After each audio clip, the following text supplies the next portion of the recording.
Hi ma'am. So sa video po na ito po yung oral revalid ako sa ethics. So ano nga ba yung natutunan ko sa subject niyo ma'am? So ang ethics kasi, ang ibig sabihin nun, ito yung pag-aaral ng kung ano yung tama or mali na ginagawa ng isang tao.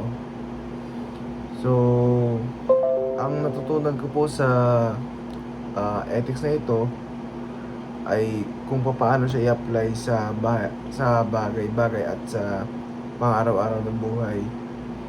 So, sa subject po na ito, natutunan kong magkaroon ng familiarization na kung saan nagiging informed po ako sa mga tamang desisyon, sa mga maling gawain, sa mga maling action, sa mga tamang gawain, ganun po. Kung ano may nakakabuti or nakakasama sa buhay ng isang tao. Tapos, sa may theories ng mga ethical issues, ay nagiging alert po ako sa mga nangyayari sa mga paligid. Ganun po. Tapos,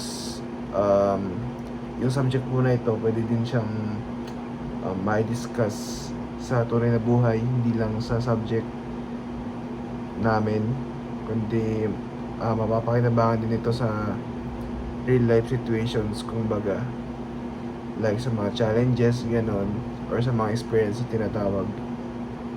And mako-consider po natin yan na isang ethical scenarios or issues, ganon po. Tapos subject po na ethics, natutunan ko rin na nagkaroon siya ng effect about sa decision making ko sa pag-desisyon ko sa buhay, kung may mabe-benefit ba ito sa buhay ko or wala, kung may magkakaroon ba ito ng effect kung gagawin ko to, yung action na to, or hindi, ganun. So kailangan nagkaroon ng wise decision, ganun ma'am. So yun po. Ano pa ba? So natutunan ko rin po yung sa ethics na i-identify mismo yung mga issues ethically, tapos kung ano yung pinagkaiba sa mga morality, moral ethics, na kung saan yung moral ay yung may mga mabe-benefits or maapektuhan yung community if ever ginawa mo tong bagay na to, or wala siyang may effect na masama or mabuti, ganun. Yun po yung kinahalagahan ng decision making, na kailangan natin i-justify muna yung mga bagay-bagay, yung mga i-move forward natin yung mga decision bago tayo mag-proceed sa mismong action.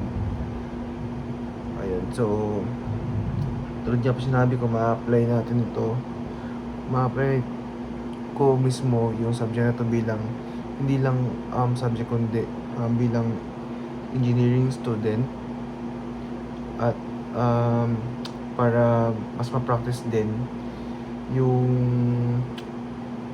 self-confidence po, at yung sa pagiging wise decision na magkakaroon din naman ng malaking effect ko sa buhay at magagamit ko rin for the future.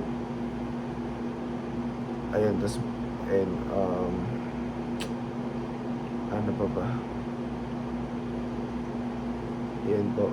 Tapos ayun, natutunan ko rin po sa subject na ito kung paano ang tamang pag-approach about sa mga ethical issues, dilemmas, ganyan, moral dilemmas, at paano ito ma-handle ng more professional, at ma-handle ng maayos yung isang bagay. Ayan po. Thank you ma'am.